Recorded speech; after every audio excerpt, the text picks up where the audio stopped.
So let's talk a little bit about massive change in education. You know, we all have been trained to think that you go for 12 years in school to learn, then you go for 4 years to get your degree, BS, then you spend 2 years to get a master's. You get tested at the end of every stage. And you sort of get a certificate at the end of your test.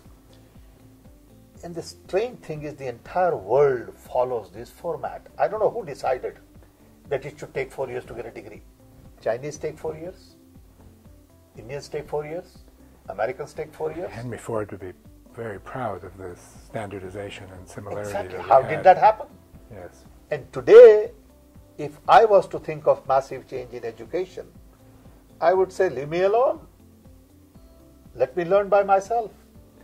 Let me learn from my environment. Give me a mentor. Give me a chance. Motivate me. Give me a vision of what possibilities are. Exactly. What can I be with my life? Exactly. So what kind of massive change you expect in education? Well, I think what's needed is things like the changing of testing.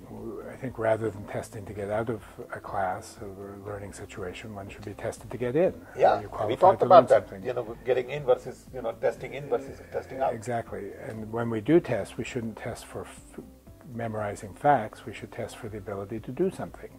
The reason we don't test for the ability to do something rather than facts is because it is more difficult to test for the ability to do something.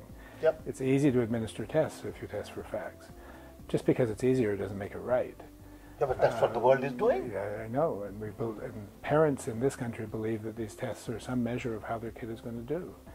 The second thing is education needs to be linked to real life rather than being abstracted, particularly for poor kids. If you're a poor kid growing up in the slum of Chicago, the jobs you see are very limited. Bus driver, convenience store clerk, policeman, drug dealer.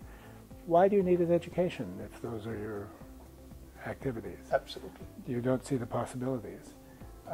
So internships and real-world learning and learning in the context of jobs and doing something productive would make a big difference. Another thing that needs to change is teachers should stop being teachers and start being coaches and guides. But nobody is trained to be a coach. That's true. It's harder to be a coach because you have to respond to the kid rather than being a teacher where you're responding to a curriculum. So how do you change all of these things? How do you bring about massive change in education? I think we need to run experiments and prototypes of how to do things differently. But we know how to do things differently. You know, we haven't developed convincing examples of things that will work so much better that they overcome the old belief in testing for facts. And it's quite possible in this country that education, although it needs great change, that it may not be the right time to bring it about. There may be it may not happen here, it may happen somewhere else. I think it's more likely to happen in countries India, like for example. India. Yeah, because the need is so very large. Yes. And you cannot meet existing need with the kind of resources you require today. And the country is going through so many changes that a change in education system doesn't seem like that big of a deal. I mean, look at, for example, business education. Today, business education requires $200,000 tuition or $100,000 tuition. To learn the principles that everyone else already knows. Exactly. It's so fundamental. But people love it. People go to all these fancy schools and there is a rating of all these fancy schools, and I don't know what they teach for 100,000 or 200,000. I think what the money goes for is not really what you learn in class. It's to be part of the alumni network and the network of the school. They're like a club, but it's very expensive club membership. It's a very expensive club. You can set up that club without spending that kind of money if you want. Exactly. Especially now with the web and the internet and Exactly. social media. You have social networks, you have all kinds of things. Yeah. You know. Schools still exist as if the web doesn't exist. I agree. Because I always give this example that when I wanted to look at a catalog of Illinois Institute of Technology and University of Illinois in 1964 in India, I had to take a train to go from Baroda to Mumbai, then go to the American Embassy, then look for the United States Information Service office, go to that library, get a catalog, and I could get it only for half an hour or so because somebody else wanted it.